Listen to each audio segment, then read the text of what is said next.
अनुष्कर सामंत राजकारणापासून ते बॉलिवूड पर्यंत कुठल्याही क्षेत्रात कुठल्याही प्रकारचा वाद झाला की ट्रिपल्सची बोटं शिवशिवायला लागतात आणि सध्या नेमकं हेच सुरू आहे। निमित्त आहे ते स्मृती इराणी यांची शैक्षणिक पात्रता आणि भारतरत्न अवॉर्ड। बघूयात आपले ट्रिपल्स काय म्हणतात। मनुष्यबळ विकास मंत्री स्मृती इराणी असं म्हणाले की त्यांच्याकडे अमेरिकेतल्या प्रतिष्ठित अशा येल युनिव्हर्सिटीची डिग्री आहे। त्यांचं हे एक वाक्य ट्विटरकरांनी उचललं आणि सुरू झाला नवा ट्रेंड। काही दिवसांपूर्वी स्मृती इराणी आणि इतर काही खासदारांनी या युनिव्हर्सिटीमधून 6 दिवसांचा क्रॅश कोर्स केला होता। कोर्स 6 दिवसात आटपला आणि स्मृती इराणींकडे येल युनिव्हर्सिटीची थेट डिग्रीच आली।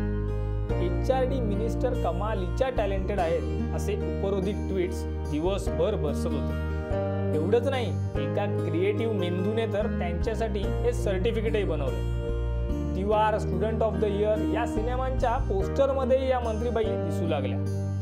लोकांनी तर इतर सेलिब्रिटींनाही स्वतःच्या मनाने डिग्री द्यायला सुरुवात केली। खरं खोटं माहीत नाही, पण हा ट्रेंड पुढचे काही दिवस नक्कीच धुमाकूळ घालणार। भारतरत्न पुरस्कारही आज सकाळपासून ट्रेंडमध्ये आहे। काहींनी तर सगळे पुरस्कार बंद करण्याचं ट्विट केलंय, तर काहींनी म्हटलंय की भारतरत्न पुरस्कार हे एखाद्या फिल्म अवॉर्ड सारखे झाले। शोभा डे यांनी तर थेट नारद मुनींनाच यात खेचलंय। माजी क्रिकेटर बिशन सिंग बेदी यांनी तर हा पुरस्कार म्हणजे एक विनोदच आहे असं ट्विट केलं। एनिवे, आजच्या ट्विटर ट्रेंडमध्ये एवढंच। पुन्हा भेटूया।